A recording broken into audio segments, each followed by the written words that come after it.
The morning mist clung to Riverside Animal Rescue like a shroud when Jake Chains Morrison pulled his Harley into the gravel lot. He wasn't supposed to be here. 3 months clean from the Hell Angels, federal witness protection keeping him hidden from his former brothers, who'd kill him for what he knew about their trafficking operations. But something about the phone call had broken through his carefully constructed walls. "Nobody wants him," the shelter worker had said about the grey donkey standing alone in the corner pen. "He's aggressive, won't work, kicks anyone who gets close. We're putting him down tomorrow." Jake stared at the scarred animal, seeing himself reflected in those defiant eyes, both of them discarded, both of them labeled dangerous, both of them running out of time. The donkey lifted his head, and for a moment, something passed between them, an understanding that only the truly broken could recognize. Jake had spent 2 decades learning that the most damaged things could become unstoppable when given the right chance. But could he save this animal without exposing himself to the killers hunting him? Before we jump back in, tell us where you're tuning in from, and if this story touches you, make sure you're subscribed because tomorrow I've saved something extra special for you. Jake killed the engine and sat in the sudden silence. The leather jacket he wore covered most of his tattoos, but the serpent coiled around his forearm still peeked from his cuff. He'd tried to wash away 20 years of violence with 3 months of hiding, but the ink told a different story, just like the scars crisscrossing the donkey's flanks told theirs. "You Jake Morrison?" A woman emerged from the main building, clipboard clutched against her chest. Mid-50s, grey hair pulled back in a practical ponytail, boots caked with mud. Her eyes swept over him, taking in the bike, the jacket, the way he carried himself like a man ready for trouble. Depends who's asking. The wariness came automatically. Even here, surrounded by abandoned animals and do-gooders, Jake's instincts screamed danger. The feds had relocated him to a small town 3 hours north, given him a clean ID and a job at an auto shop. But trust wasn't something you rebuilt overnight. Sarah Martinez, director. She extended a calloused hand. "You called about Diesel?" Jake followed her toward the pen where the donkey stood motionless. Up close, the animal was worse than he'd imagined. Ribs showing through dull grey coat, ears notched from old fights, a long scar running across his muzzle. But those eyes, Christ, those eyes held the same bitter intelligence Jake had seen in mirrors for 2 decades. "Found him on a farm outside town," Sarah said, leaning against the fence. "Owner died. Family didn't want the animals. Diesel here was kept in a 10-by-10 pen for God knows how long. No exercise, minimal food, 0 human contact, except when someone needed to beat the fight out of him." The donkey's ears flicked at the sound of his name, but he didn't approach. Instead, he watched Jake with the careful assessment of something that had learned the hard way that humans brought pain. "What makes you think he's worth saving?" Jake asked. Sarah studied him. "Same question I'm asking about you. Man calls out of nowhere, wants to adopt a donkey nobody else will touch, rides up on a bike worth more than my annual salary, talks like he's expecting someone to put a bullet in his back. So what's your story?" Jake's jaw tightened. In the old days, a question like that would have ended badly. But Sarah wasn't backing down, and something in her stance told him she'd face down scarier things than ex-bikers. "Let's just say I know what it's like when everyone writes you off as hopeless." They stood in silence, watching Diesel paw at the dirt. The donkey's movements were careful, economical, like he was conserving energy for the fight he knew was coming. "Adoption fees $200, Sarah said finally. "Plus you'll need proper facilities, veterinary care, feed, looking at $1,500 minimum to get him healthy." Jake reached into his jacket, ignoring how Sarah tensed slightly. He pulled out a roll of bills, money from his last legitimate job, before the feds made him disappear. "What if I pay $3,000, cash, today?" That's why. Because 23 years ago, Jake had been a skinny kid bounced between foster homes, labeled a troublemaker, scheduled for juvenile detention when the Hell Angels offered him something no one else would, a chance. The club had been his salvation and his damnation, but at least they'd seen potential where others saw problems. Sometimes the most broken things just need someone willing to take the risk. Sarah looked between Jake and the donkey, calculations running behind her eyes. Finally, she nodded. "I'll get the paperwork, but if you're planning to hurt that animal—" "Lady, if I was planning to hurt anything, I wouldn't be here talking about adoption fees." As Sarah walked away, Jake stepped closer to the fence. Diesel raised his head, muscles coiled for flight or fight, 20 feet of space between them, but Jake could feel the animal's fear like a physical presence. "Easy, boy," Jake murmured. "I know exactly how you feel." The sanctuary office smelled like disinfectant and desperation. Jake Russo sat across from Dr. Sarah Chen, the veterinarian whose weathered hands spoke of years spent trying to save the unsavable. Her eyes held the same exhaustion he recognized in his own mirror every morning. "I won't lie to you, Mr. Russo. Ezra's condition is severe." She pulled up X-rays on her tablet, pointing to shadows that looked like broken promises. Chronic laminitis in both front hooves, advanced arthritis in his spine, and malnutrition damage that goes back years. The humane thing— Don't. Jake's voice cut through the clinical air like a blade. His fingers, scarred from motorcycle chains and bar fights, gripped the plastic chair arms. "Don't say it's humane." Dr. Chen studied him with the measured gaze of someone accustomed to difficult conversations. "You said on the phone you wanted to discuss adoption. I have to ask, do you have experience with rescue animals?" Jake almost laughed. "Experience with broken things? Lady, you have no idea. Some had horses growing up. The lie came easy. Truth was, he'd spent his childhood moving between foster homes where pets were luxuries nobody could afford. But he'd watched enough YouTube videos in the past week to sound convincing.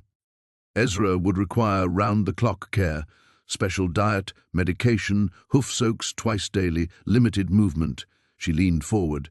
"The monthly costs alone would run you $1,500 minimum. That's assuming no emergencies."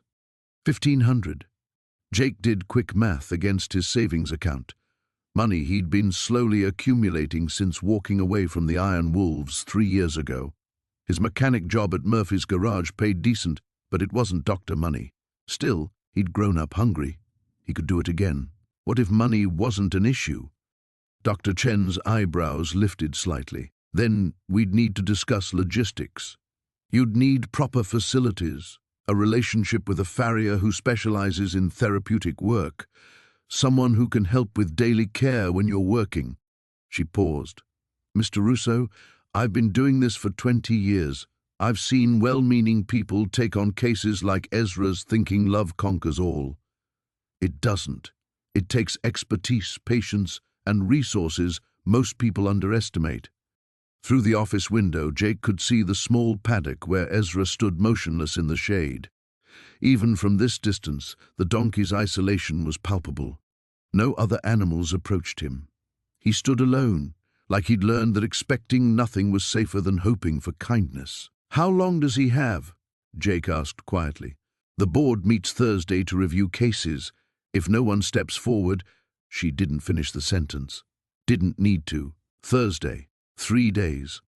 Jake thought about time, how it could stretch endlessly when you were hurting, and vanish like smoke when you finally found something worth saving. He thought about the kid he'd been, bouncing between homes where adults spoke about him in hushed tones, using words like difficult and damaged and better off.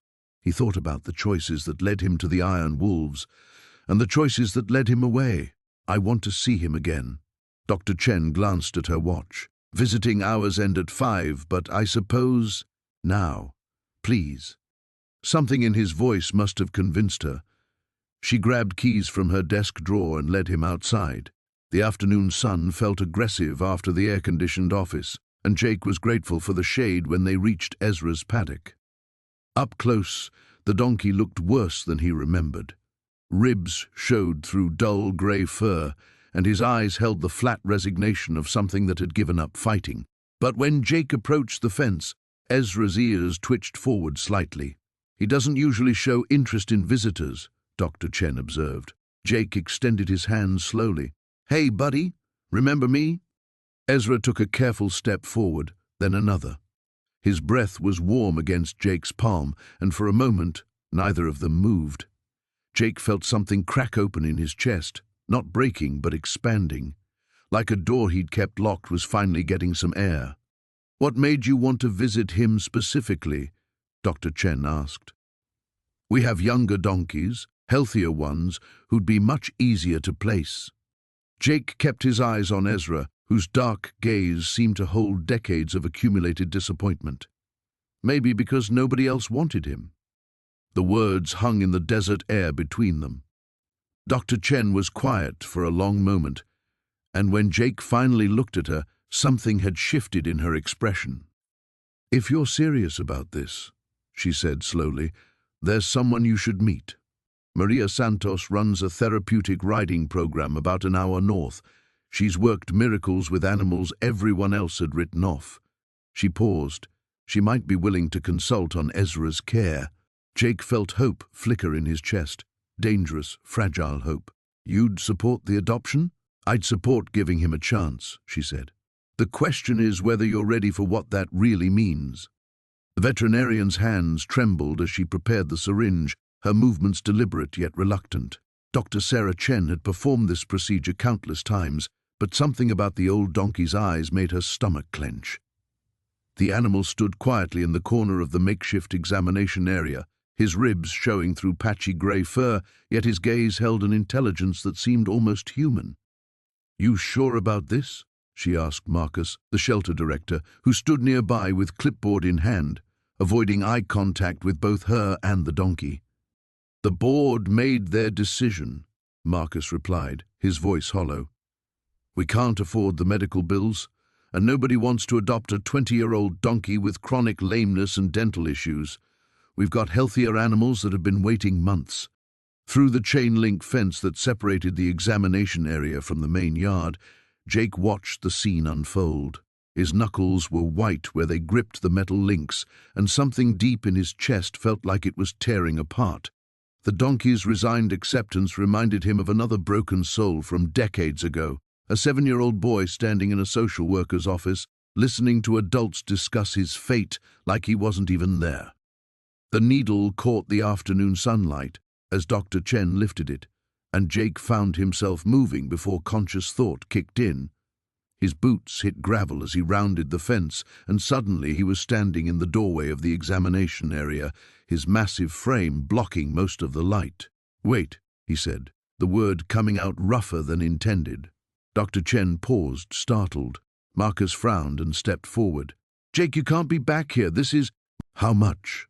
Jake interrupted, his eyes fixed on the donkey. "For the medical care. How much would it cost?" Marcus blinked. "What? You heard me. What's the vet bill that's got you so spooked?" Dr. Chen set down the syringe, curiosity replacing resignation in her expression. "Comprehensive dental work, treatment for the chronic hoof condition, vaccinations, deworming, general health assessment. Probably looking at $1,500, maybe $2,000. The number hit Jake like a physical blow.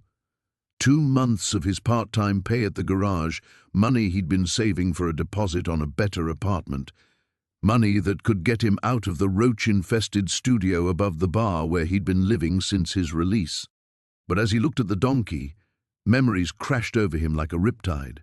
Sister Margaret at St. Vincent's home explaining to prospective parents that Jake was difficult and damaged goods.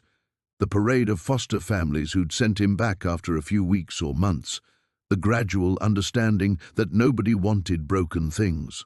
"I'll pay it," he said. The words hung in the air like smoke from his old Harley's exhaust pipes. Marcus stared at him as if he'd suddenly sprouted wings. "Jake, that's very generous, but even with medical care, finding placement for an elderly donkey is nearly impossible. The ongoing costs—" "I'll take him." This time the silence stretched longer. Dr. Chen looked between the two men, clearly trying to process what was happening. Marcus opened and closed his mouth like a fish gasping for air. "You can't be serious," Marcus finally managed. "You live in a studio apartment above Murphy's Tavern. You don't have property. You don't have—" "I'll figure it out." Jake's voice carried the same quiet certainty he'd once used when telling rival gang members to back down. It was a tone that didn't invite argument. The donkey chose that moment to lift his head and look directly at Jake. Those dark eyes, clouded with age but still holding depths of experience and pain, seemed to recognize something familiar.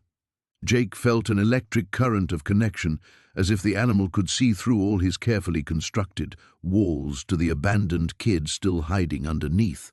"There are regulations," Marcus said weakly. "Zoning laws, proper facilities." "Give me a week," Jake said, never breaking eye contact with the donkey. "I'll have everything sorted in a week."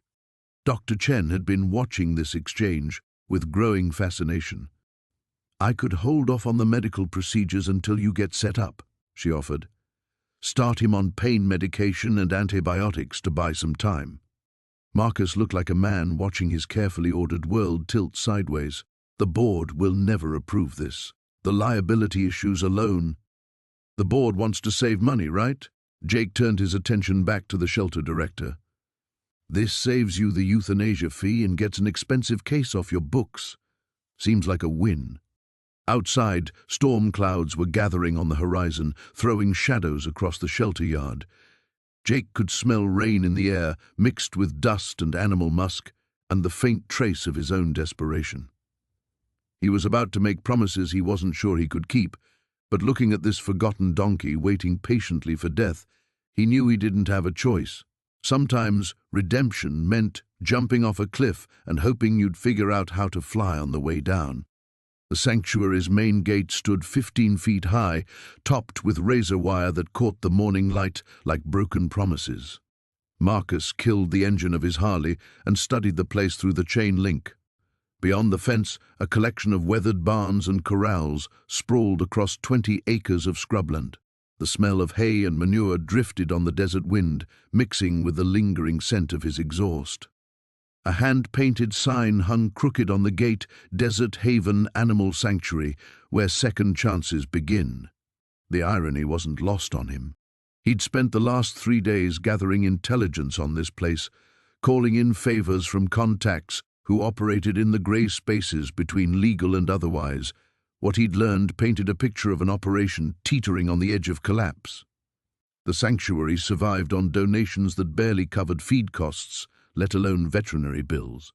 The woman who ran it, Elena Vasquez, had a reputation for taking in animals nobody else would touch, including one particular donkey scheduled for euthanasia tomorrow.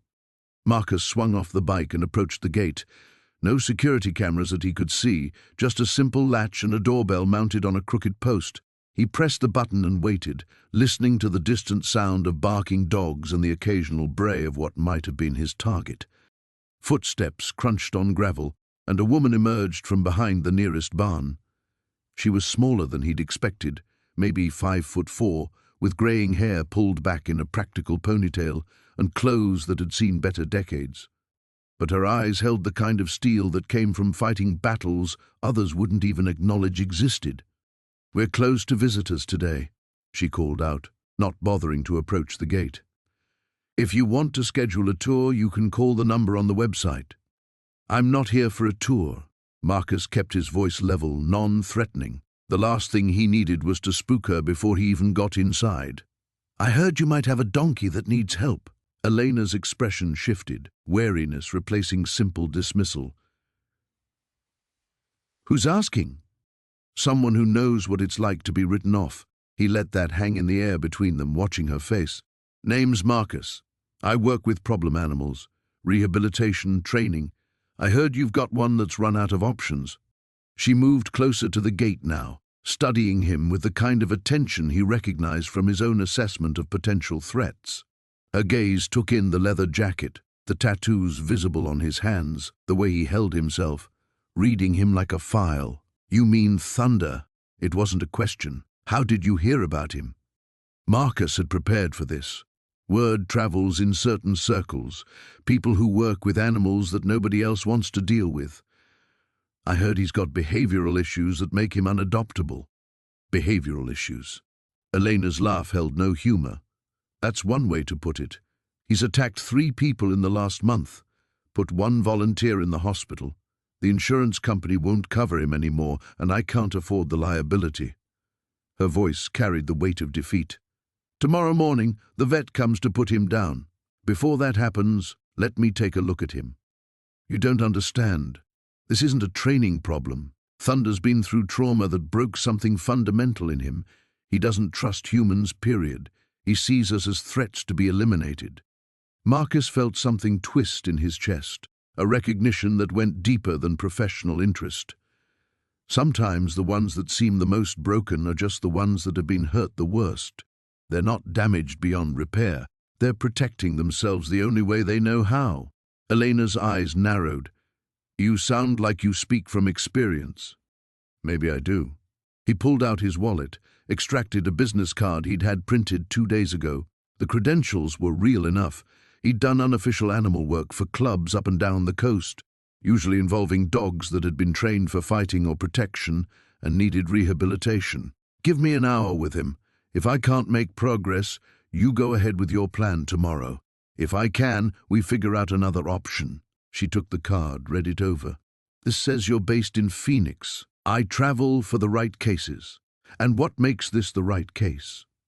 Marcus looked past her at the sprawling sanctuary, at the animals he could see moving in distant corrals. Horses with scars, dogs missing limbs, creatures that had found their way here because everywhere else had given up on them. Because sometimes the only person who can save a lost soul is another lost soul. Elena studied him for a long moment, then reached for the gate latch. "1 hour," she said. "But I'm warning you, Thunder doesn't give second chances. He's past that." As the gate swung open, Marcus stepped into the sanctuary and wondered if she was talking about the donkey or herself. The veterinarian's hands trembled slightly as she prepared the syringe, the clear liquid catching the harsh fluorescent light of the barn. Marcus watched from outside Dusty's stall, his knuckles white as he gripped the metal gate. 3 days had passed since he'd first laid eyes on the broken donkey, and now time was running out faster than water through cupped hands. "You sure about this, Doc?" Marcus's voice carried a roughness that had nothing to do with his years of shouting over motorcycle engines. "Ain't there something else we can try?" Dr. Sarah Chen looked up from her medical bag, her dark eyes reflecting the same weariness Marcus had seen in too many faces over the years. "His leg infection isn't responding to antibiotics anymore. The bone damage is extensive, and he's in constant pain. Sometimes the kindest thing we can do is let them go." Marcus stepped into the stall, ignoring the way Dusty's ears flattened against his skull. The donkey's breathing was labored, each exhale a small defeat. Up close, Marcus could see the pus seeping through the bandages on the animal's left hind leg, could smell the sweet, sick odor of infection that reminded him too much of his own wounds from years past. "What if I took him?" The words escaped before Marcus could stop them, surprising even himself. What if someone was willing to pay for whatever treatment he needs? Dr. Chen set down the syringe and studied Marcus with new interest. The surgery alone would cost thousands, and there's no guarantee he'd ever be sound again. Even if he survived, he'd need months of rehabilitation, specialized care. She paused, watching Marcus's weathered face. "Are you talking about yourself?" Marcus knelt beside Dusty, extending his hand slowly. The donkey's nostrils flared, taking in his scent, and for a moment something passed between them, a recognition of shared damage perhaps, or simply exhaustion with the world's casual cruelties. "My name's Marcus Sullivan," he said, still focused on the animal. "I got some money saved up, enough to give him a chance anyway." "Mr. Sullivan, I have to ask, do you have any experience with large animals?" "Donkeys aren't like dogs or cats. They require specific knowledge, especially one with injuries this severe." Marcus thought about the questions he couldn't answer honestly. He couldn't tell her about the money hidden in his basement, proceeds from a life he'd tried to leave behind. Couldn't explain that his sudden attachment to this dying animal felt like the first pure emotion he'd experienced in decades. Couldn't admit that he saw something of his 8-year-old self in Dusty's resigned suffering, the way they'd both learned to expect nothing from a world that seemed designed to break them. "I can learn," he said instead. "Got plenty of time on my hands these days." Dr. Chen studied him for a long moment, then reached into her bag for a different instrument. "If we're going to do this, we need to start immediately. The infection is aggressive. I'll need to debride the wound here and now, get him on a different antibiotic protocol. But Mr. Sullivan, I want you to understand something." She waited until Marcus met her eyes. "This isn't a rescue movie. Even if we save his life, he'll likely never be completely whole again. Are you prepared for that?" Marcus looked at Dusty, whose dark eyes seemed to hold decades of accumulated disappointment. The donkey's ribs showed clearly through his dull coat, and his mane was matted with neglect. Someone had given up on him long before the infection set in, just like the system had given up on Marcus when he was a kid bouncing between foster homes, learning that survival meant expecting nothing and taking everything. "Doc, let me tell you something about being broken," Marcus said, his voice carrying the weight of hard-earned wisdom. "Sometimes it ain't about getting back to what you were. Sometimes it's about figuring out what you can become despite the damage." Dr. Chen nodded slowly, then began pulling different supplies from her bag. "This is going to hurt him, and it's going to be expensive and messy, and there are no guarantees." "Story of my life," Marcus replied, moving to Dusty's head. "Easy there, buddy. We're going to try something different today." As Dr. Chen began cleaning the wound, Dusty's body tensed with pain, but he didn't try to bite or kick. He simply endured the same way Marcus had endured countless nights in his childhood, waiting for dawn to bring temporary reprieve. Outside the barn, Marcus could hear the highway traffic humming past, carrying people toward destinations that seemed as foreign to him now as his old life felt. For the first time in years, he wasn't thinking about where he'd been or what he'd done. He was thinking about tomorrow, and the day after that, and all the small choices that might add up to something resembling redemption. The real work was just beginning.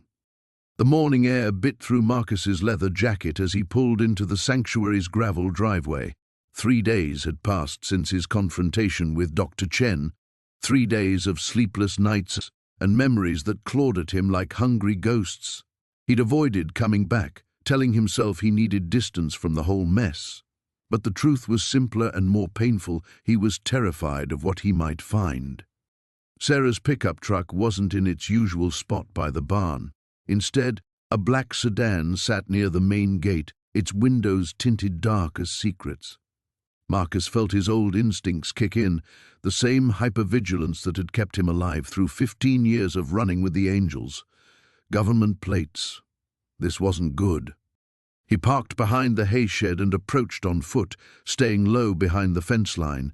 Through a gap in the weathered boards, he could see 2 men in suits talking with Sarah near the donkey paddock.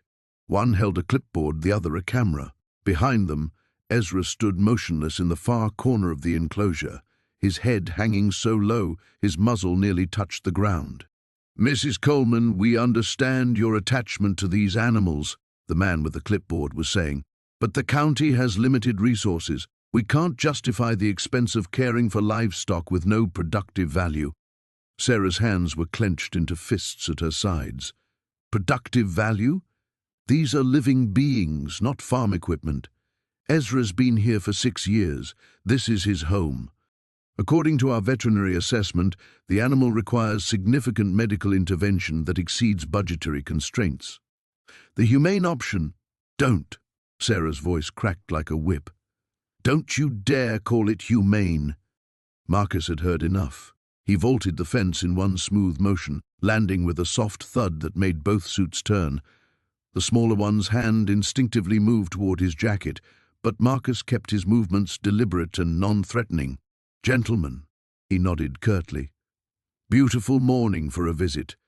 The man with the clipboard looked him up and down, taking in the leather jacket, the faded jeans, the spiderweb tattoo visible on Marcus's left hand. "You are?" "A concerned citizen." Marcus stepped beside Sarah, close enough to feel her trembling with suppressed rage. "Just wanted to make sure everything's above board here. This is county business, sir. I'm going to have to ask you to..." "To what? Leave public property?" Marcus smiled, but there was nothing warm in it. "See, that's interesting, because I was under the impression that county facilities were funded by taxpayer dollars, and I've been paying my taxes very faithfully since my release." The word release hung in the air like smoke. Both men shifted uncomfortably. Sarah shot him a look that mixed gratitude with surprise. She hadn't known about his past, he realized. The knowledge should have made him want to disappear, but instead it anchored him more firmly in place. "The decision has been made," the clipboard man said, his voice losing some of its bureaucratic smoothness. "The animal will be transferred to county custody for humane disposal within 48 hours. "Funny thing about decisions," Marcus said conversationally. "Sometimes new information comes to light. Sometimes people change their minds." He pulled out his phone and scrolled through his contacts until he found the number he wanted. "Tommy Brennan, good friend of mine, runs a legal clinic downtown, specializes in government accountability cases." He hit dial and put the phone to his ear. "Hey, Tommy, Marcus Kane. Yeah, I'm good. Listen, I've got a situation here that might interest you. Animal welfare, potential misuse of county funds, possible violations of the state's anti-cruelty statutes." The man with the camera whispered something urgent to his partner. They'd done their homework on the sanctuary, Marcus realized, but they hadn't expected resistance, hadn't planned for complications. "Mr. Kane," the clipboard man interrupted, "perhaps we're being hasty. The county is always open to alternative solutions, provided they meet our fiscal guidelines." Marcus ended the call and pocketed his phone. "Alternative solutions. I like the sound of that." He looked directly at the man, letting him see something dangerous and patient in his eyes. "What kind of alternatives are we talking about?"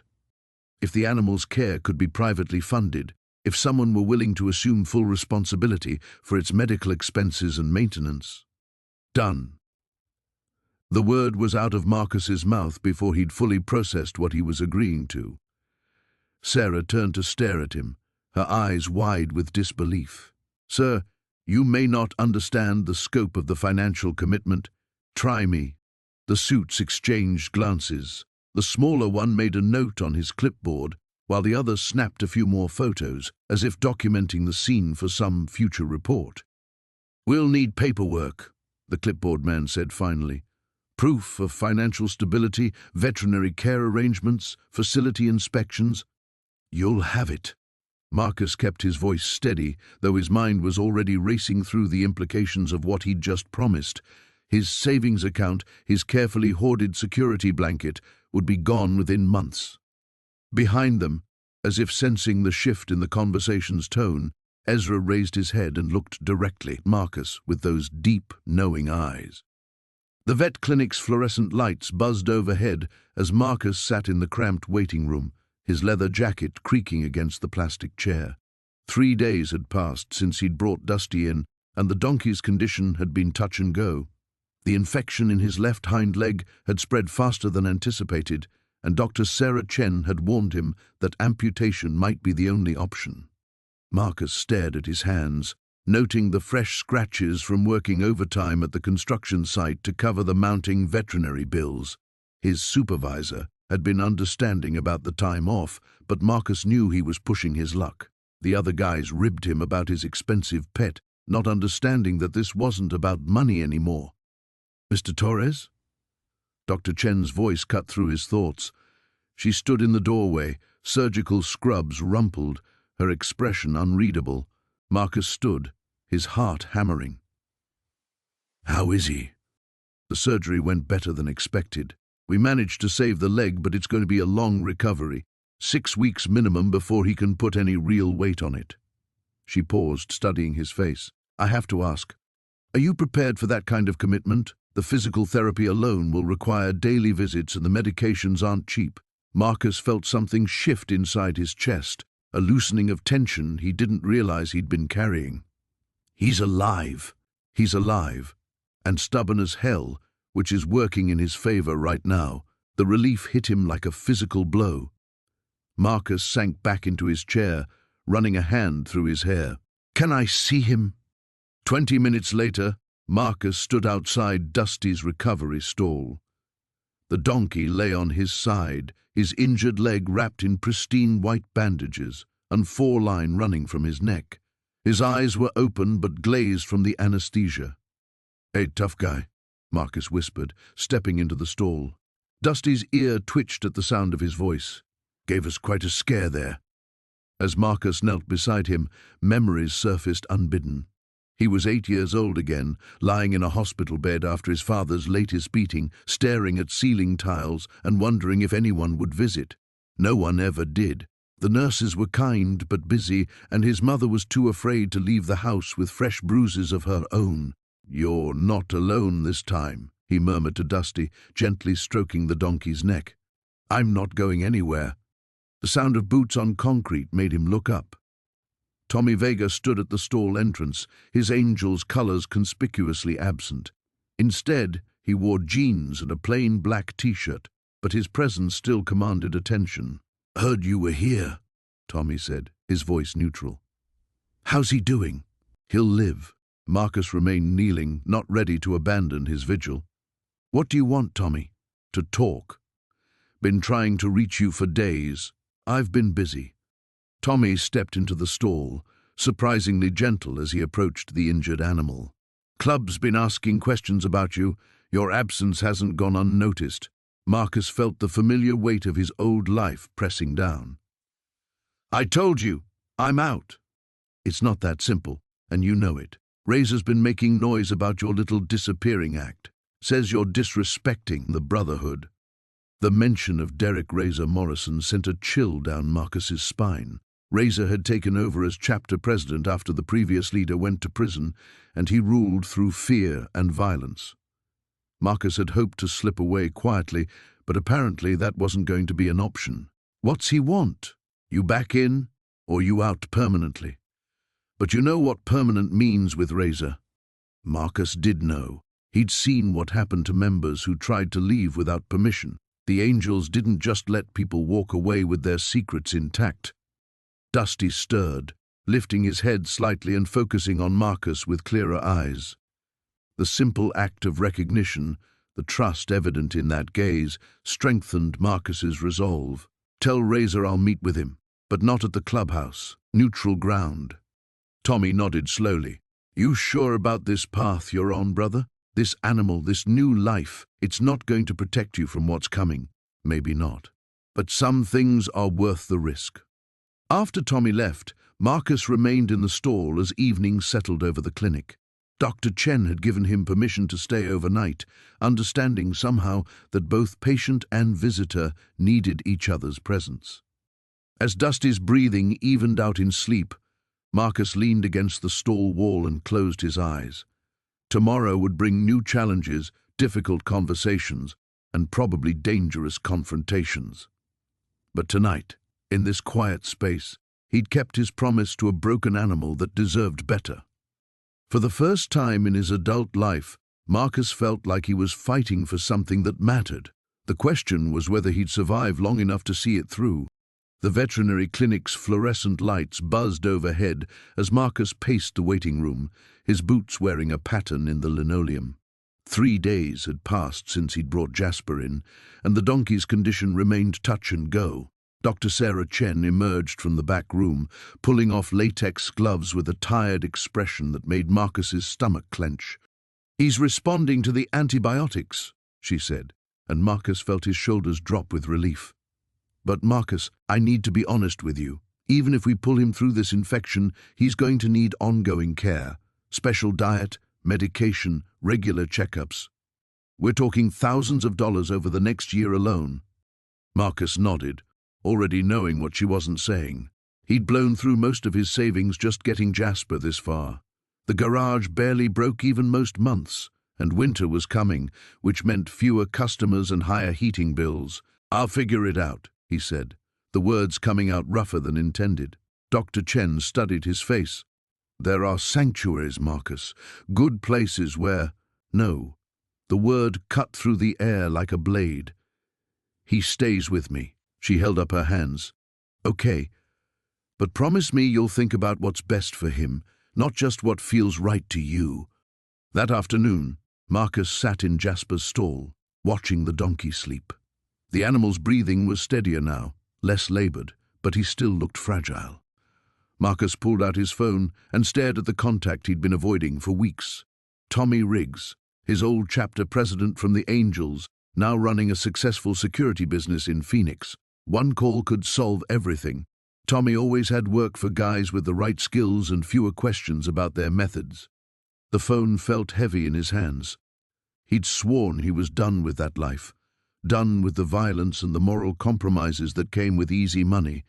But watching Jasper struggle, seeing the trust in those dark eyes whenever the donkey looked at him, Marcus wondered if his principles were worth more than the animal's life. A shadow fell across the doorway. Marcus looked up to see Billy Thompson, the kid from the hardware store, holding a paper bag and looking nervous.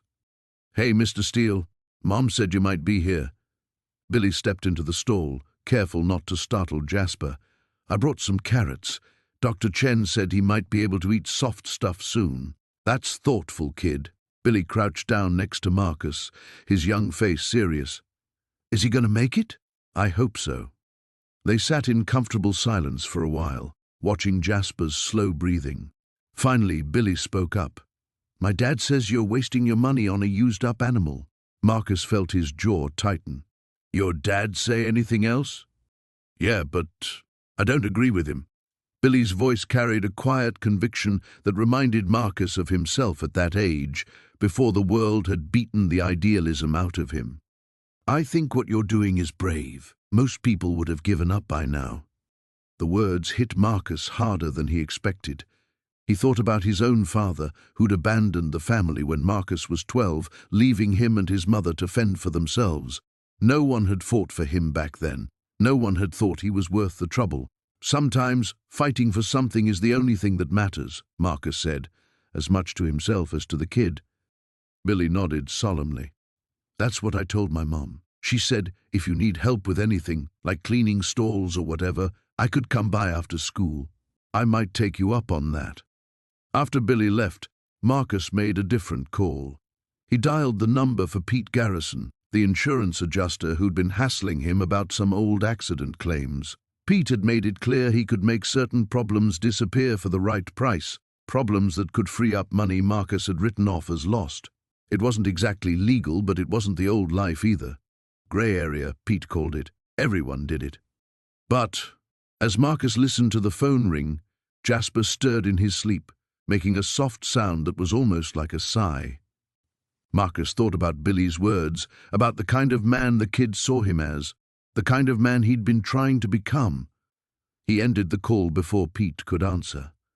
Instead, he pulled up the contact for Elena Santos, the local newspaper reporter who'd been sniffing around the rescue operation story. She'd mentioned something about a human interest piece, maybe getting some community support. This time, he let the call go through. "Elena, it's Marcus Steele, about that story you wanted to write." He looked down at Jasper, sleeping peacefully now. "I think it's time people heard about what we're trying to do here. The path forward wouldn't be easy, but it would be honest, and maybe for the first time in his life, that would be enough." The morning air carried the scent of hay and fresh coffee as Marcus led Gideon through the gates of Sunrise Sanctuary for the first time. The donkey's ears twitched forward, alert but wary, taking in the sprawling 40-acre property that would become his new home.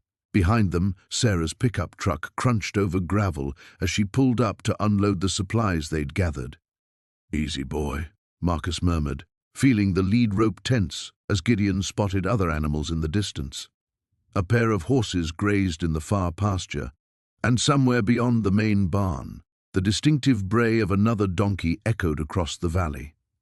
Elena Vasquez emerged from the farmhouse, wiping flour-dusted hands on her apron. At 62, she moved with the purposeful stride of someone who'd spent decades caring for creatures others had given up on. Her weathered face broke into a smile as she approached, but her experienced eyes were already assessing Gideon's condition. "So, this is our new resident," she said, stopping a respectful distance away. "He's been through hell, hasn't he?" Marcus nodded, surprised by the tightness in his throat. "His name's Gideon. The vet says he'll need special care for his leg and—" He paused, watching the donkey's head swing nervously between Elena and the unfamiliar sounds of the sanctuary. He doesn't trust easy. The best ones never do, Elena replied softly. Smart animals learn to be careful, means they're survivors. Her gaze shifted to Marcus, and he had the uncomfortable feeling she was seeing more than he intended to show. Walk him around a bit. Let him get the lay of the land. As they toured the property, Marcus found himself explaining Gideon's quirks and preferences, the way he liked his ears scratched but flinched from sudden movements, how he'd learned to respond to Marcus's voice over the past 3 weeks. Elena listened without judgment, asking practical questions about feeding schedules and medical needs. They were discussing fencing requirements when a familiar rumble made Marcus's blood freeze. 3 motorcycles were approaching the main gate, their chrome glinting in the morning sun. Marcus recognized the lead rider immediately, Tank Morrison, his former sergeant-at-arms, flanked by 2 other angels Marcus knew by reputation, if not by name. "Friends of yours?" Elena asked, her tone carefully neutral. "Used to be," Marcus said, handing her Gideon's lead rope. "Stay back." Tank dismounted and removed his helmet, revealing a face that looked like it had been carved from granite and weathered by 40 years of hard living. The winged skull patch on his leather vest caught the light as he approached. "Marcus fucking Novak," Tank called out, his voice carrying across the yard. "Heard you'd gone soft, but didn't believe it till now." Marcus stepped forward, positioning himself between Tank and the others. "What do you want, Tank?" "What I want is to know why one of my brothers disappeared without so much as a goodbye." Tank's eyes were cold, calculating. "Club's been asking questions about you, Marcus, about where you went, what you're doing. Some folks think maybe you're talking to people you shouldn't be talking to." "I'm not talking to anyone about anything," Marcus replied evenly. "I'm out. Clean break, just like we discussed." Tank's laugh was harsh. "Clean break? Brother, there ain't no such thing as a clean break from family. You know too much, been through too much with us." His gaze swept the sanctuary, taking in the peaceful scene. "Nice setup you got here. Be a shame if something happened to it." The threat hung in the air like smoke. Marcus felt his old instincts stirring, the familiar rage that had gotten him into trouble so many times before. But then Gideon whinnied softly behind him, a sound of anxiety that cut through the anger like a blade. "You threatening innocent people, Tank? That what the club's about now? I'm telling you that loyalty matters, family matters." Tank stepped closer, close enough that Marcus could smell the leather and motor oil that clung to his vest.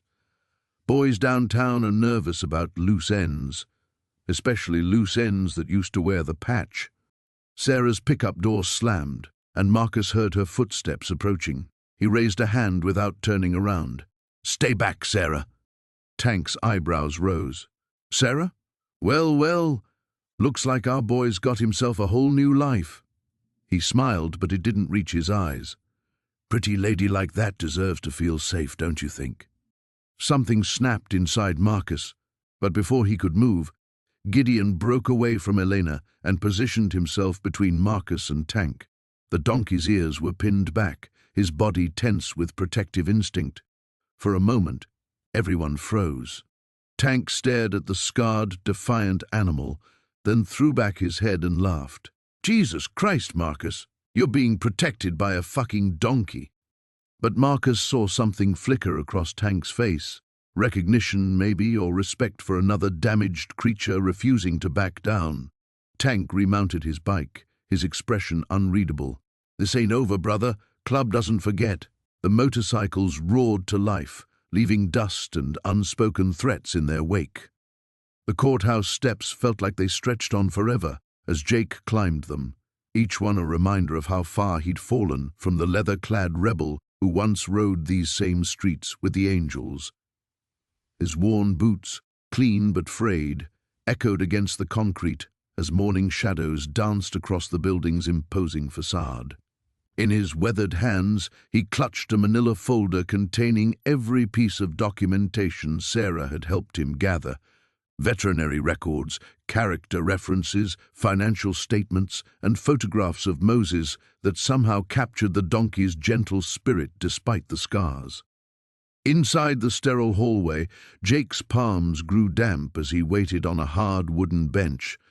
The animal control officer who had originally condemned Moses sat across from him, occasionally glancing up from her clipboard with the same cold efficiency she'd shown at the sanctuary.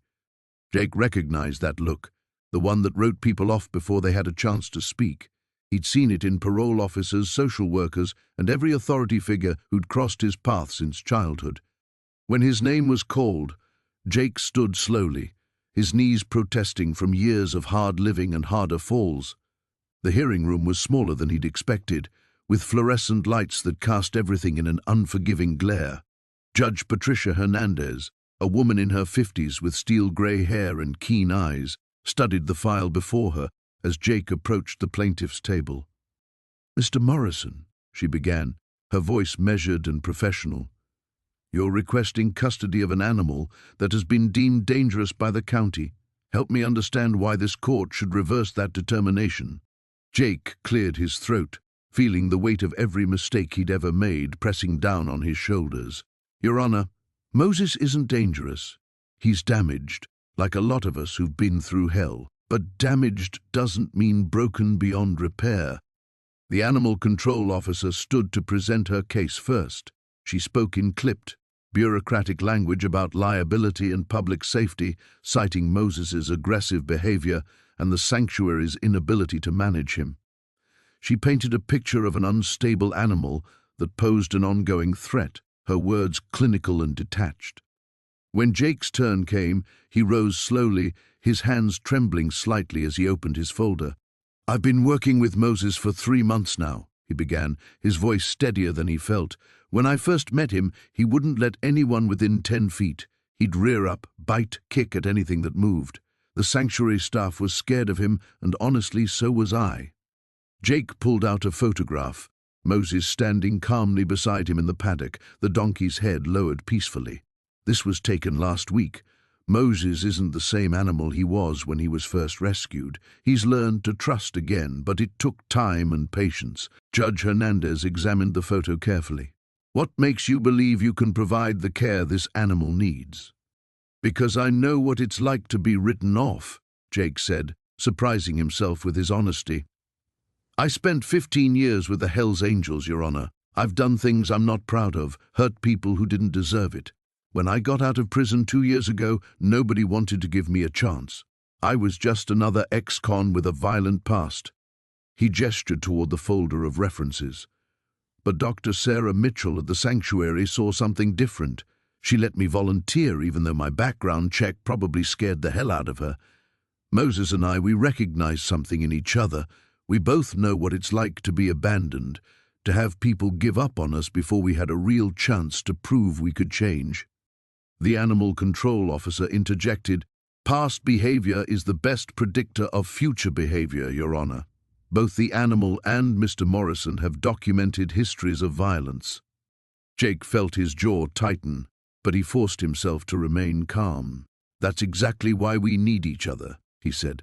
"I'm not asking this court to forget Moses's past or mine. I'm asking for the chance to show that with the right environment and consistent care, both of us can be different than we were."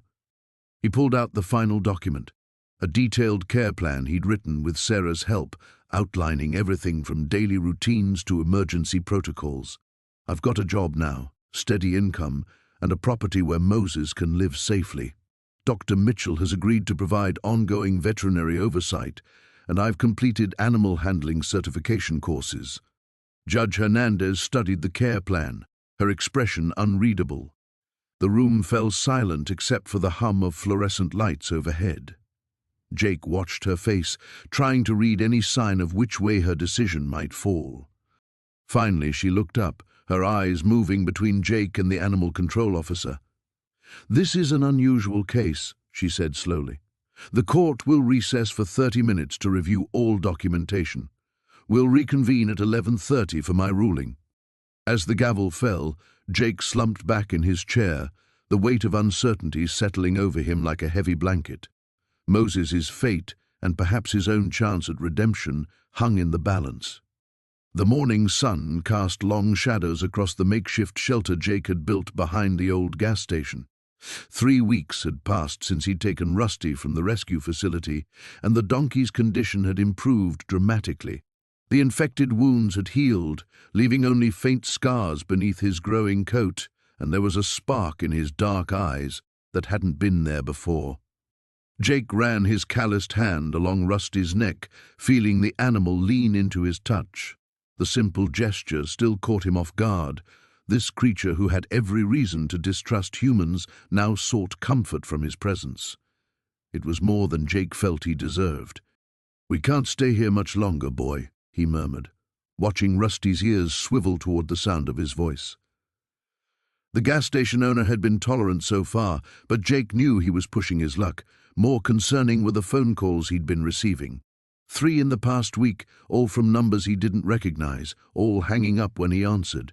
The Hell Angels didn't forget, and they didn't forgive. His phone buzzed, and Jake's jaw tightened when he saw Sarah's name on the screen. He'd been avoiding her calls, knowing she'd want updates on his project with Rusty. How could he explain that this wasn't about rehabilitation anymore? This was about survival, for both of them. "Jake?" Sarah's voice carried worry when he finally answered. "I've been trying to reach you. There are people asking questions about you at the shelter." His blood turned cold. "What kind of people?" "Big guys, leather jackets. They claimed they were old friends looking to reconnect, but—" She paused. "They didn't seem like the type who volunteered animal rescues, if you know what I mean."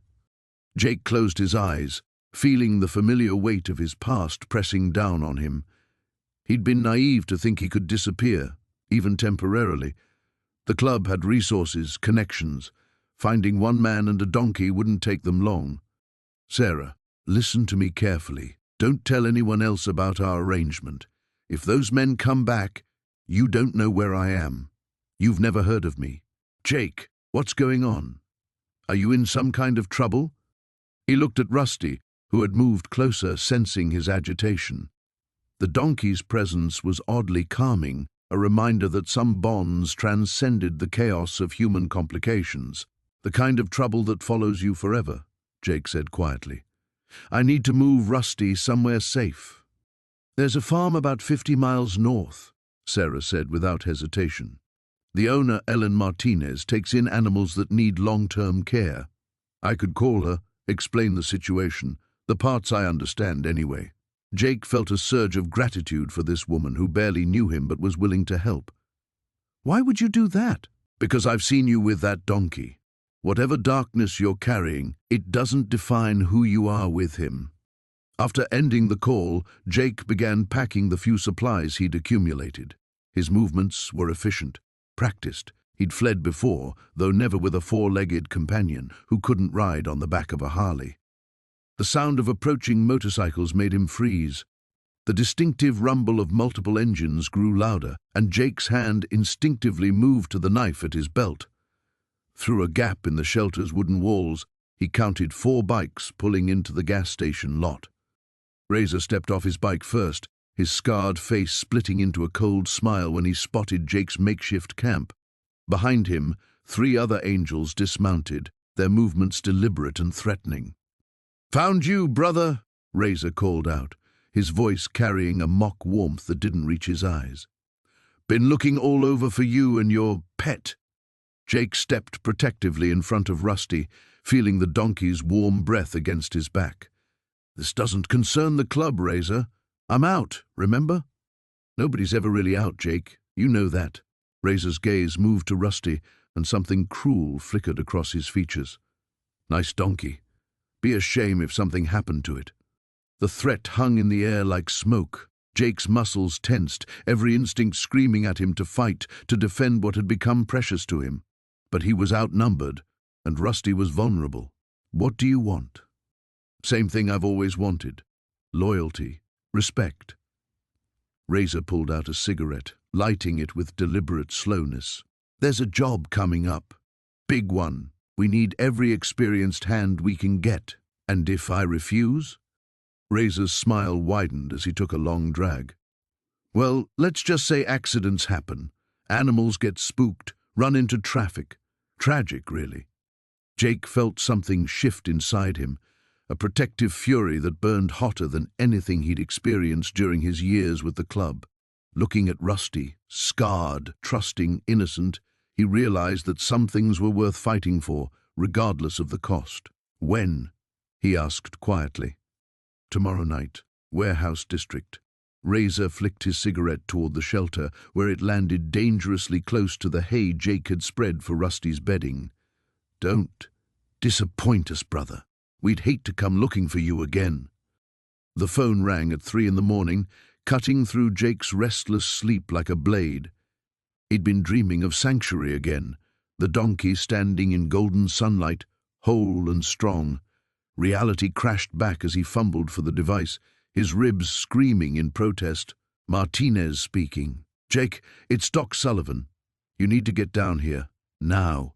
Something in the veterinarian's voice made Jake's blood freeze. He was already reaching for his boots. What happened? Sanctuary's in distress.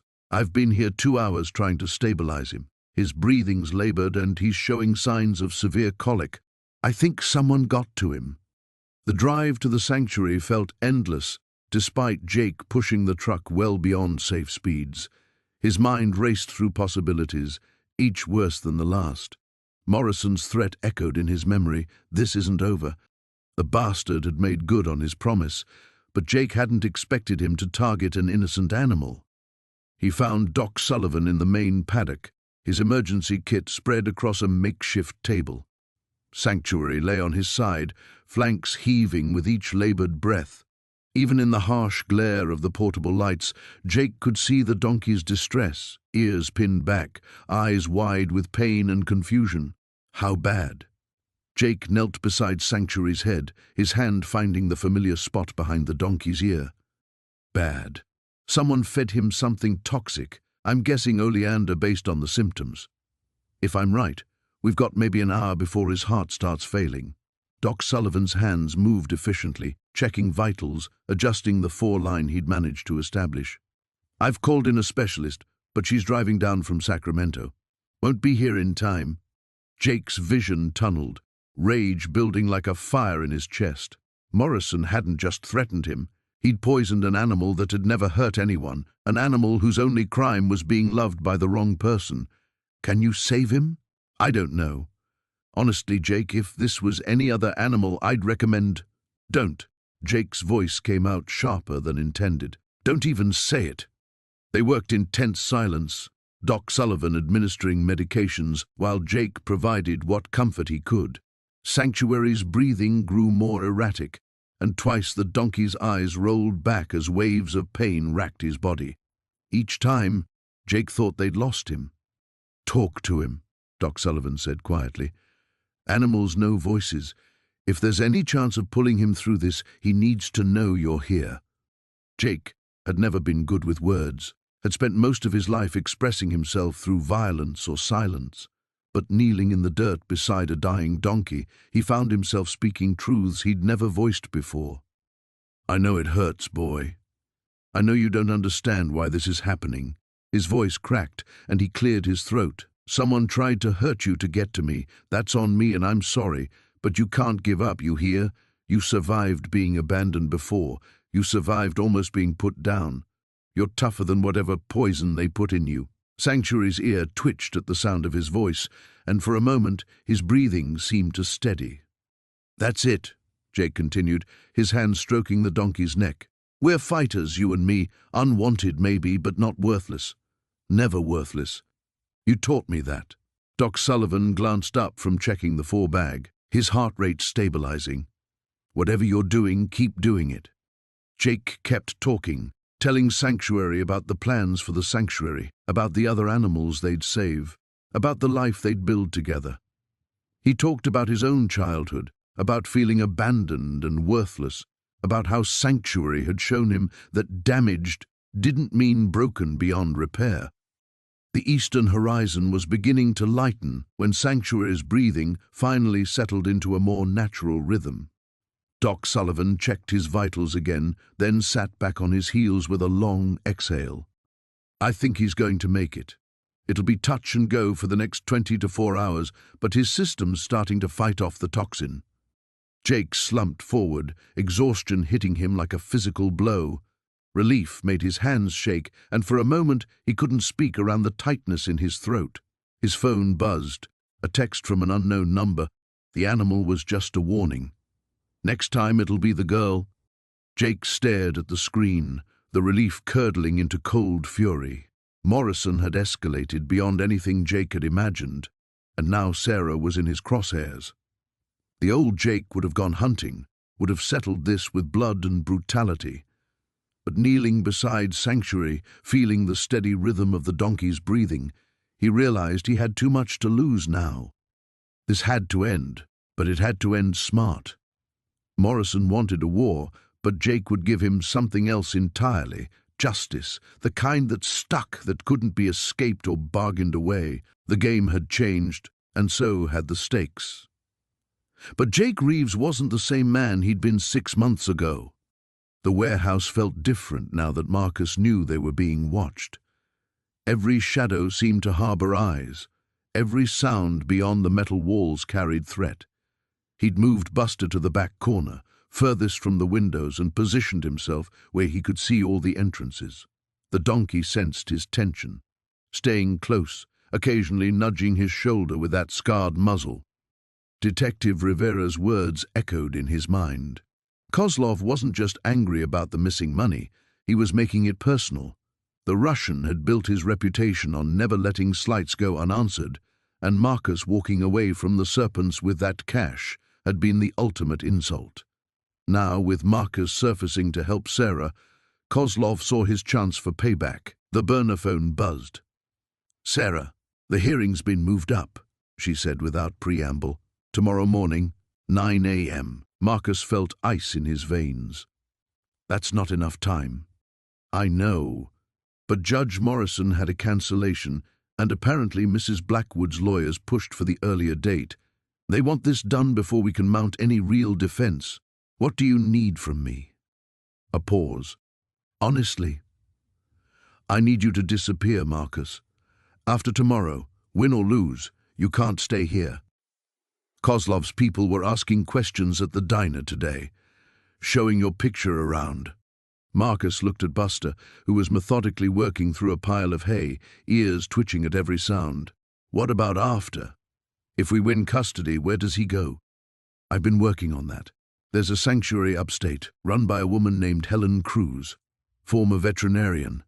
She's agreed to take him, but—" Sarah's voice trailed off. "But it's not a rescue operation. It's end-of-life care, a place for animals to live out their remaining time in peace." She looked at the medical records, Marcus. "Buster's got maybe 6 months, probably less. His joints are deteriorating faster than we thought." The words hit him like a physical blow. 6 months. He'd known the donkey was old, hurt, but somehow he'd convinced himself that love and care could fix anything. The same naive hope that had driven him to believe his mother might come back, that his father might stop drinking, that the brotherhood of the angels might fill the void in his chest. "He deserves those 6 months," Marcus said quietly. "I agree, but you need to understand. Tomorrow might be the last time you see him." After ending the call, Marcus sat beside Buster in the dim light filtering through the dirty skylights.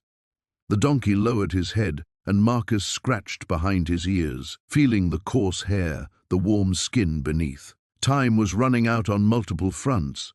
A sound from outside made him freeze. Footsteps, too careful, too measured. Marcus killed the single lamp, plunging them into near darkness. He moved to the window, staying low, peering through a gap in the boards he'd nailed over the glass. 3 figures in the alley. One he recognized, Tommy Valdez, Kozlov's lieutenant. The others were muscle, hands resting inside their jackets. They weren't trying to hide anymore.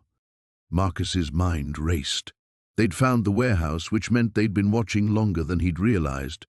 The hearing was in 14 hours. He just needed to keep Buster safe until then, get him to the courthouse, let the legal system decide. After that, it wouldn't matter what Kozlov did to him. The rear exit was clear, but it led into an area with no vehicle access. The front was blocked. The loading dock faced the street, too exposed. He was trapped. Unless... Marcus pulled out his regular phone, scrolled through old contacts until he found the number he'd hoped never to call again. Jake Diesel Morrison, former Angel, now running a legitimate trucking company. They'd parted on bad terms when Marcus left the club, but Jake had always been different, more principled than the rest. The call connected after 4 rings. Well. Marcus Stone rises from the dead. Jake, I need help.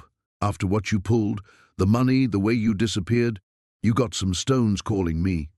It's not about me. There's an animal, Jake. A rescue donkey. He's going to be killed unless I can get him to court tomorrow morning. Silence. Then, Jesus, Marcus. A donkey? That's what this is about? There are people after me. Bad people. I'm trapped, and if I don't get him there... Where are you? Marcus gave him the address, heard Jake curse softly. That's serpent territory now. You really stepped in it. I know. Another pause. Loading dock? Yeah, give me an hour. And Marcus? After this we're even. Don't call again. The line went dead. Marcus looked at Buster, still calmly eating hay despite the dangers surrounding them. Help's coming, old man. Just got to hold on a little longer. Outside, the footsteps had gone silent. That worried him more than the sound had. The warehouse felt like a tomb in the pre-dawn darkness. Jake's hands shook as he loaded the last of the feed bags into the back of the stolen pickup truck, his breath forming small clouds in the frigid air. Chester stood in the makeshift trailer behind the vehicle, his coat matted and eyes wide with uncertainty, but trusting, always trusting. Easy, boy, Jake whispered, his voice hoarse from 3 sleepless nights of planning. We're getting out of here. The sound of gravel crunching under tires made his blood freeze.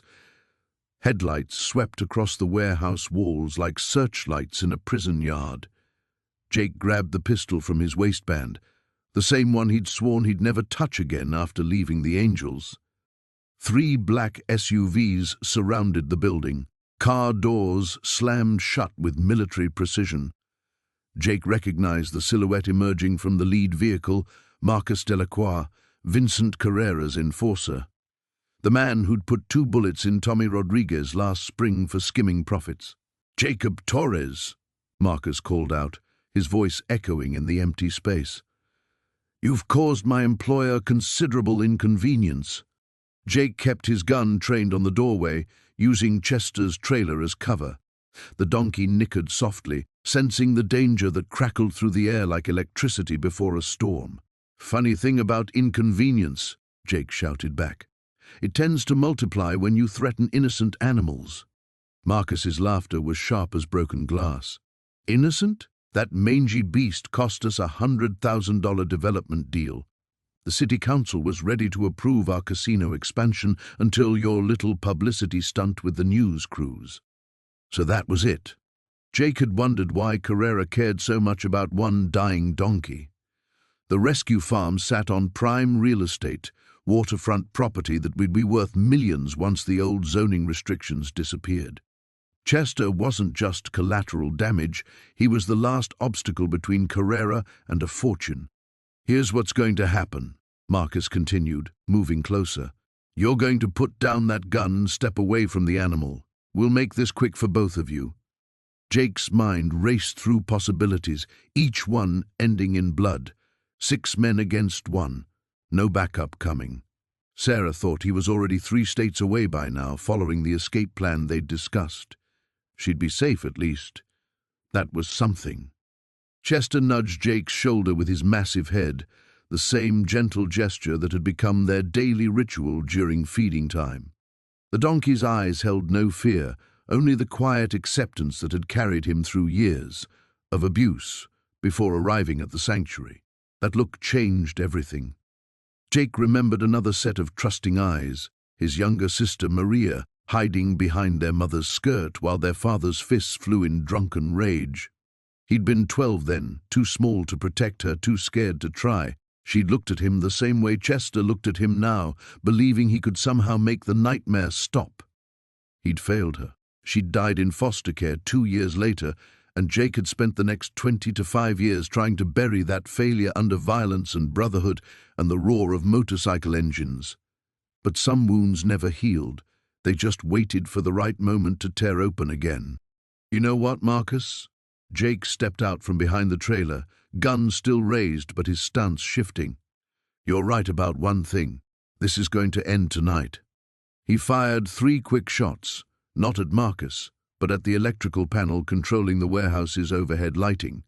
Sparks showered down as the building plunged into total darkness. Jake dove left as muzzle flashes lit up the warehouse like deadly fireworks.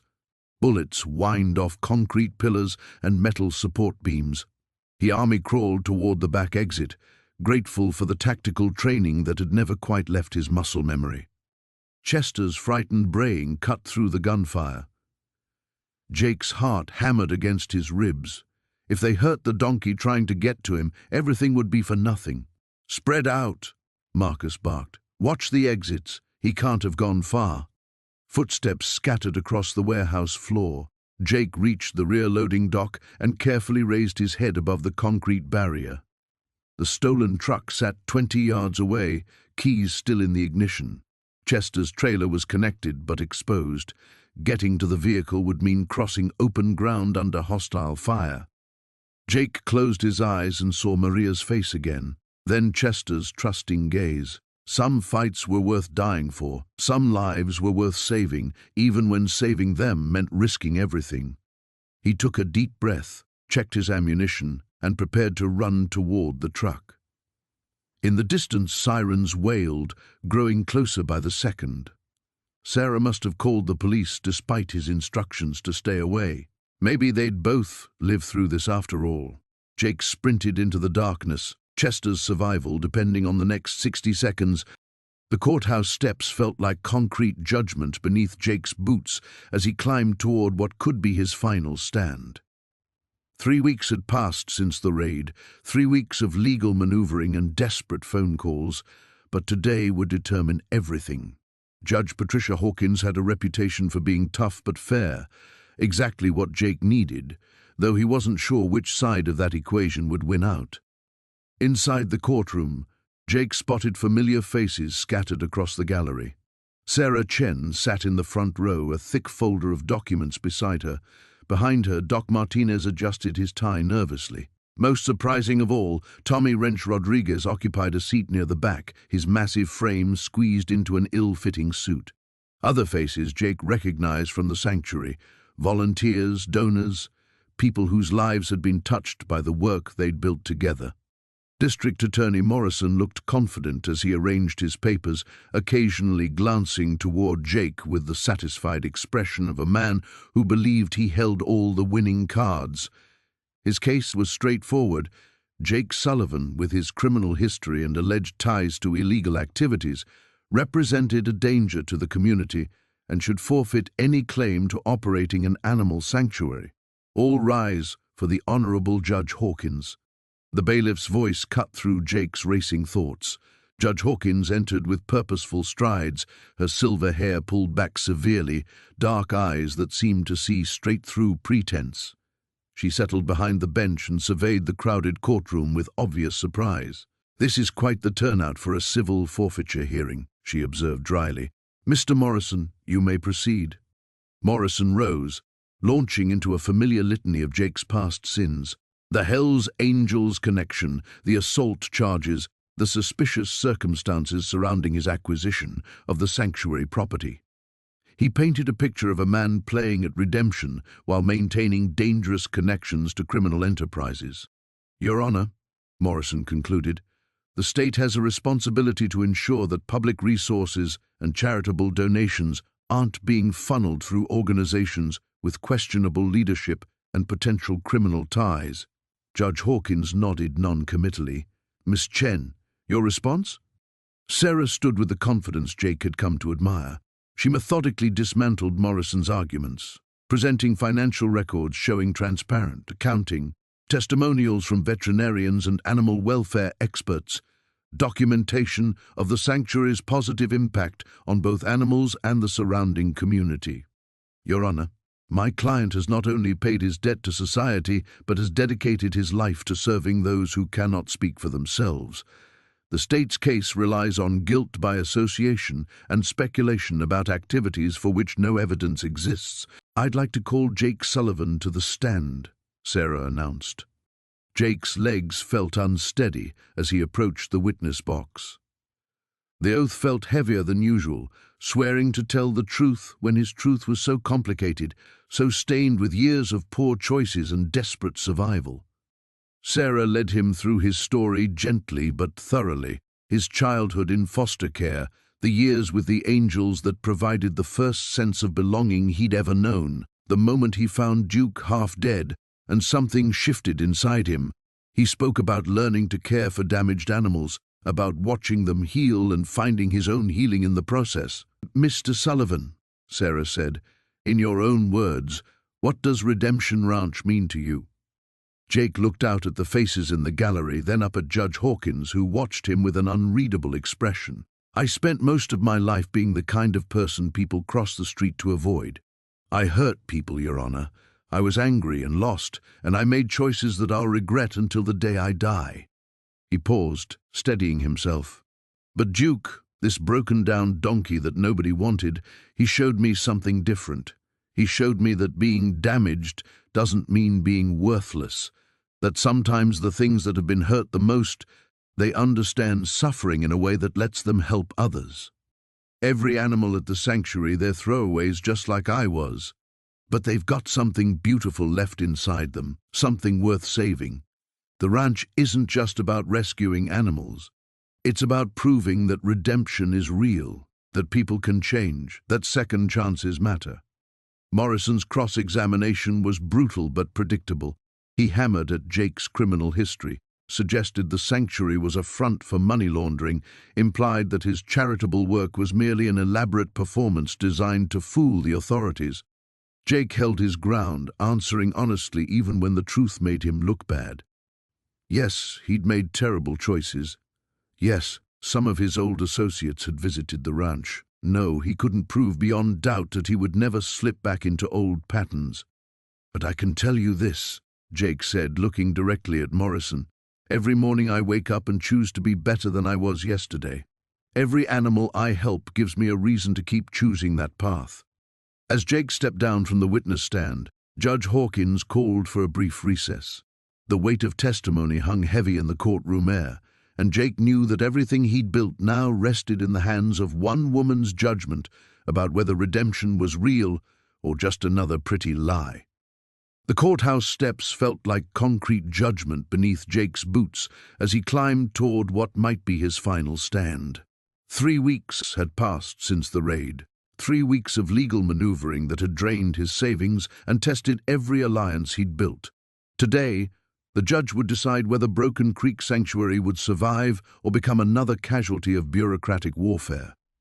Sarah walked beside him, her hand briefly touching his elbow, a gesture of support that spoke louder than words. Behind them, an unlikely parade followed, Marcus and several other former residents, Doc Williams carrying a thick folder of medical records, and nearly 50 community members who had answered the call to witness this moment. Inside the courtroom, Jake's lawyer, a sharp-eyed woman named Patricia Reeves, who specialized in non-profit law, was already arranging documents. Across the aisle sat County Attorney Morrison with his team, looking confident in their pressed suits and pristine briefcases. But what caught Jake's attention was the figure in the back row, Detective Rodriguez, whose presence felt both ominous and oddly reassuring. Judge Eleanor Hartwell entered with the gravity of someone who understood that her decision would ripple far beyond these walls. She was older, probably nearing retirement, with silver hair pulled back severely and eyes that had seen enough courtrooms to recognize truth when it appeared. This hearing will determine whether Broken Creek Animal Sanctuary violated county health and safety codes and whether their operating license should be permanently revoked, she announced. Mr. Morrison, present your case. Morrison rose like a predator sensing weakness. He outlined the violations systematically: inadequate veterinary records, improper housing conditions, failure to maintain required insurance documentation. He made it sound like Jake was running a death camp rather than a haven for abandoned animals. Your Honor, Mr. Castellanos has demonstrated a pattern of disregard for the very regulations designed to protect these vulnerable creatures. His criminal background raises serious questions about his fitness to operate such a facility. Jake's jaw tightened, but Patricia's warning glance kept him seated. They had prepared for this character assassination, knowing Morrison would play every card in his deck. When Patricia stood to respond, she moved with calculated precision. Your Honor, what Mr. Morrison fails to acknowledge is that Broken Creek Sanctuary has become a model of rehabilitation, not just for animals, but for human beings seeking redemption. She called Doc Williams first, who testified about the dramatic improvements in the animals' health since Jake took over. Medical charts, before and after photos, and detailed treatment protocols painted a picture of dedication that went far beyond mere compliance. Then came Marcus, whose transformation from street-hardened kid to responsible young adult was evident in every word he spoke. Jake didn't just save those animals, Marcus testified. He saved me. He taught me that broken doesn't mean worthless. More witnesses followed. The feed store owner who spoke of Jake's reliability, the veterinary technician who described his gentle handling of traumatized animals, neighbors who had watched the sanctuary become a cornerstone of community healing.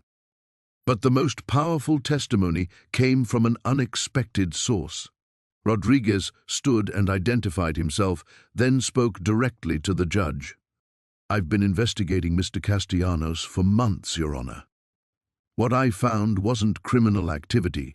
It was a man who had genuinely transformed his life and was helping others do the same.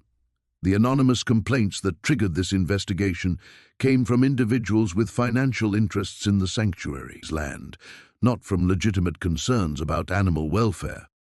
The courtroom stirred at this revelation. Morrison objected, but Rodriguez continued with the methodical thoroughness of a seasoned detective. Furthermore, our investigation uncovered that several county inspections were conducted improperly with inspectors who lacked proper certification. The violations cited were largely paperwork issues that have since been corrected. Jake watched the judge's expression shift subtly, her skeptical frown giving way to something approaching understanding. When Patricia called him to testify, he felt the weight of every decision that had led to this moment. Won't pretend I haven't made mistakes, Jake told the court, his voice steady despite the tremor in his chest.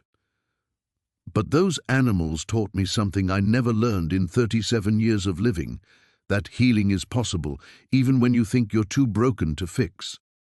He spoke about Samson's progress, about the cats who now played in the sun instead of cowering in shadows, about young people like Marcus, who had found purpose in caring for creatures as damaged as themselves. This sanctuary isn't just about saving animals, Jake concluded. It's about proving that society's throwaway problems, whether they walk on 4 legs or 2, deserve a chance at redemption. Judge Hartwell called a brief recess, leaving everyone suspended in anxious silence. When she returned, her expression was unreadable as she opened the folder containing her decision.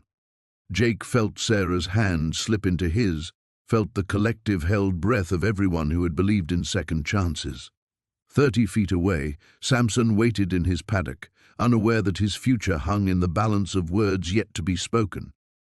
The courtroom fell silent as Judge Martinez shuffled through the final pages of evidence.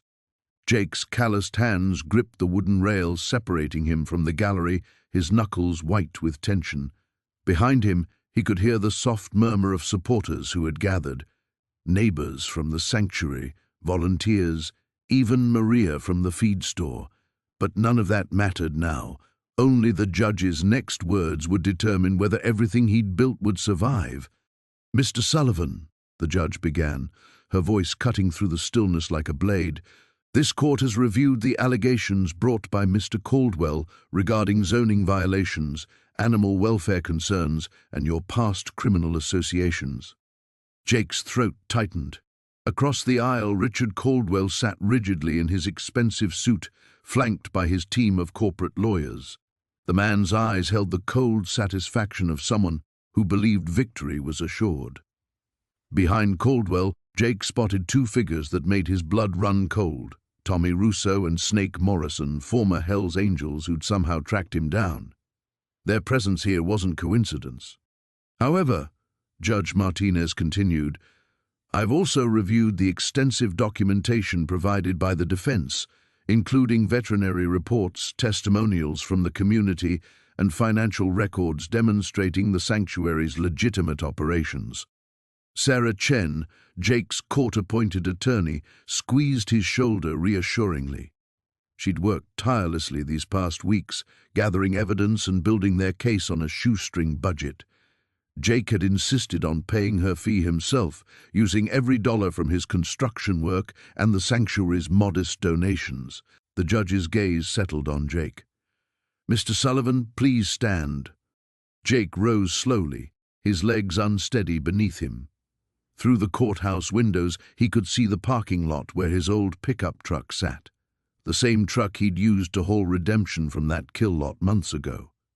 The donkey who'd changed everything was back at the sanctuary now, probably standing in his favorite spot by the fence, waiting.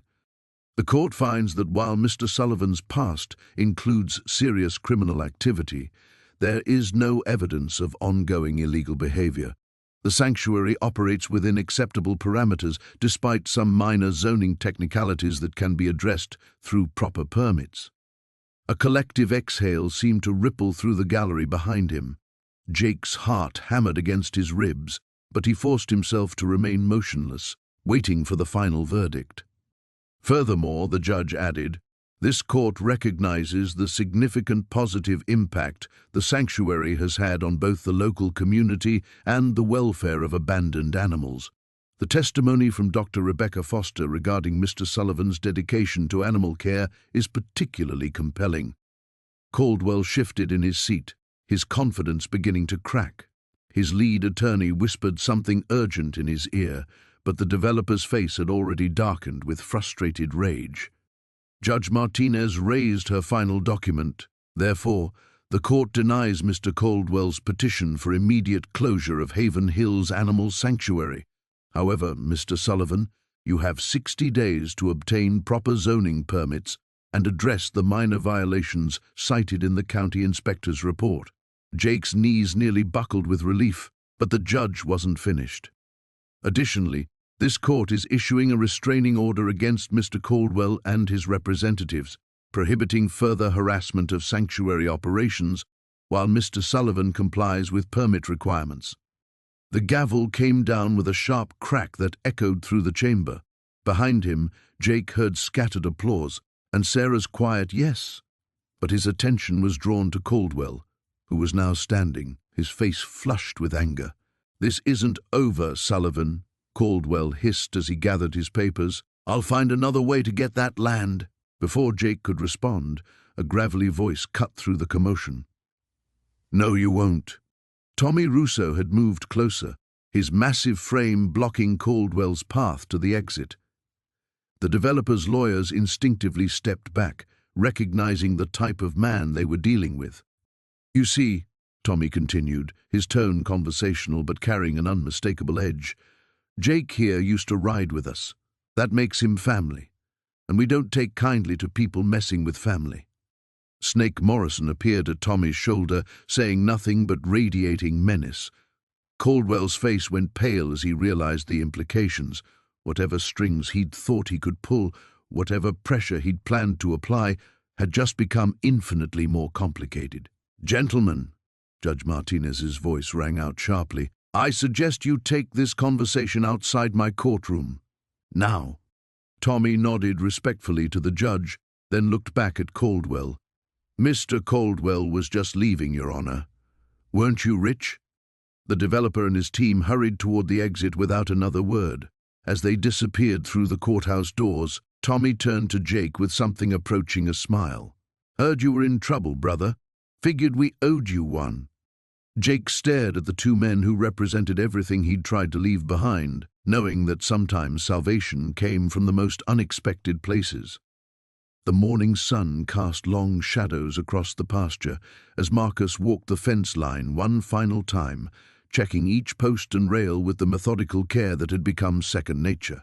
6 months had passed since the sanctuary's official opening, and what had started as a desperate attempt to save one broken-down donkey had grown into something he'd never imagined possible.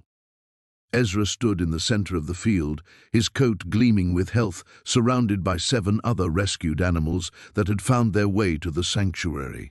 A blind horse named Grace, 2 goats saved from a hoarding situation, 3 sheep that had escaped a neglect case, and most recently an elderly mule called Winston, who'd been abandoned when his owner passed away.